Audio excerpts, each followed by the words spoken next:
Yo, what's up mga kabingala? So today, magkakatay tayo ng bingala. Alright, so may dalawa tayo dito. Ayan. So, ang lulutuin natin is puchero. Pucherong bingala. Alright, so tara. Alright, so ayan na yung mga kakatay natin. Bali, ayan si Chef Delia.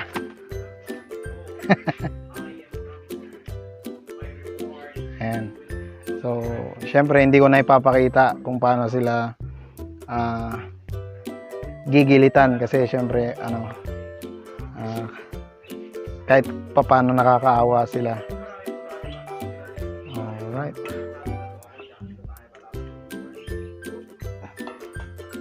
Alright, so ayan, nabalatan na natin yung mga natanggalan na natin ng balahibo yung mga bingala. Medyo nabaklas lang ng konti yung mga balat nila kasi nasobran ng init yung pinangbanle kasi medyo bata pa kasi sila, pero all good lang yan. Alright, so i-chop na natin yan.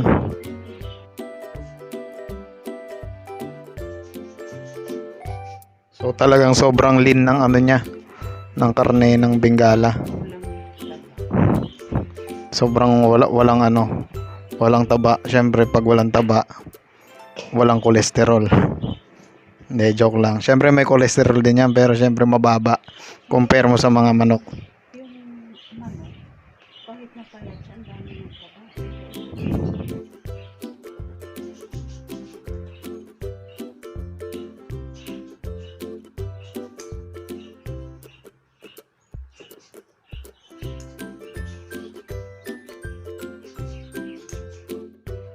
Alright, so nasa 2 kilo din yung ating dress weight ng bingala. Ayan bali 2 peraso to na 6 months old.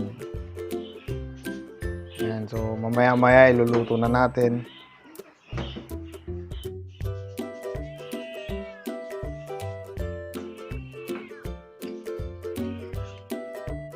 Alright, so magigisa muna tayo ng sibuyas. Bali pucherong bingala. Ayan, sibuyas muna. Alright, so bawang.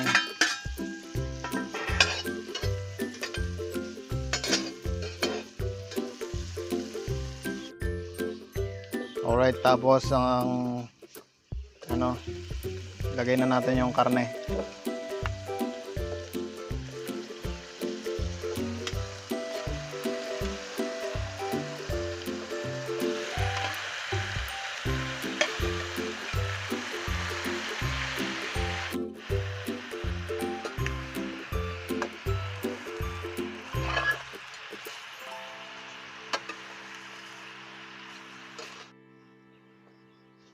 Alright, so mga 10 minutes lang natin siyang pinakuluan, pero ang lambot na.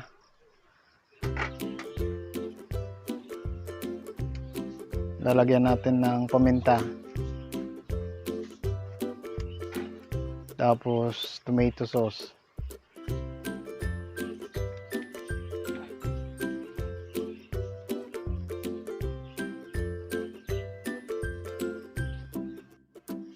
Tapos patatas.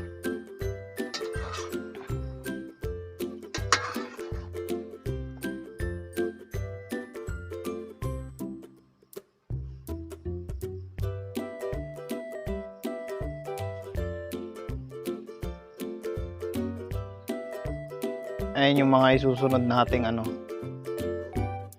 Ayan yung mga isusunod nating iluluto. Lagyan din natin ng tomato paste.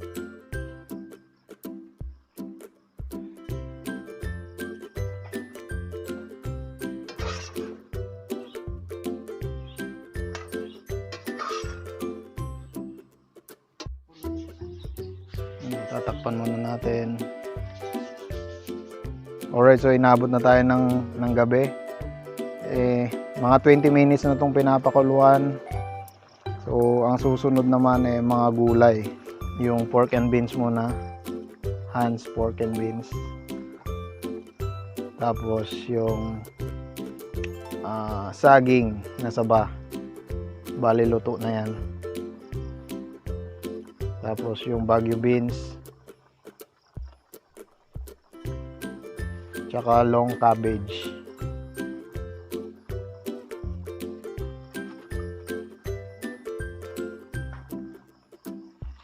Papakuloan ulit natin ng mga 5 minutes. Alright, so ayan, haluin na natin.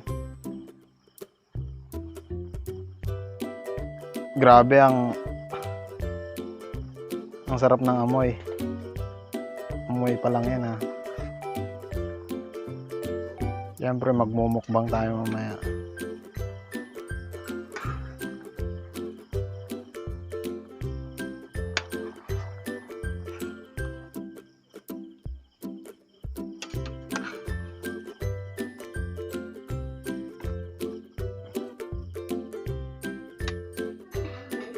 Alright, so ayan, luto na yung ating putserong Bengala. Alright, so titikman na natin. Hindi, dito na lang sa kanin. Ayan.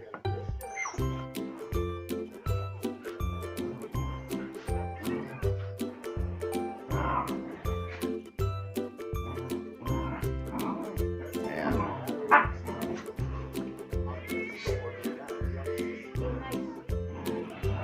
Lalagyan din natin ng konting sabaw. So napakasarap niyan mga kabinggala. Kaya kung ako sa inyo, mag-alaga na rin kayo ng bengala sa bahay nyo. Kasi syempre napakasarap at syempre alam mo malinis. Kasi alaga mo. And papalamigin muna natin ng electric fan kasi mainit eh. Ayan.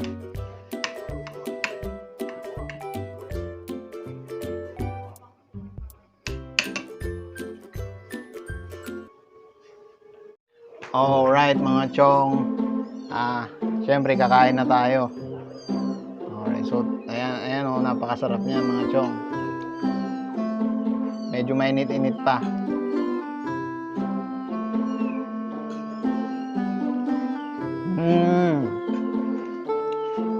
Ang sarap.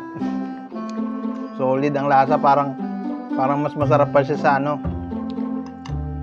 native na manok. Hindi rin siya malansa na basta wala siya. Hindi siya malansa, tapos hindi siya mataba. Ayan, kakain tayo ng ito laman. Tsaka yung karne niya napaka-lean. Lean meat siya.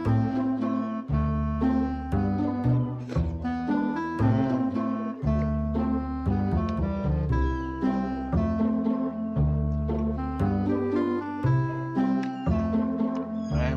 Solid talaga sa sarap, no? Alright, so ayun, mayroon pa siya mag-video habang kumakain, so tatapusin ko na tong cooking vlog natin. Salamat sa panonood at hanggang sa muli. Alright, kita-kita tayo.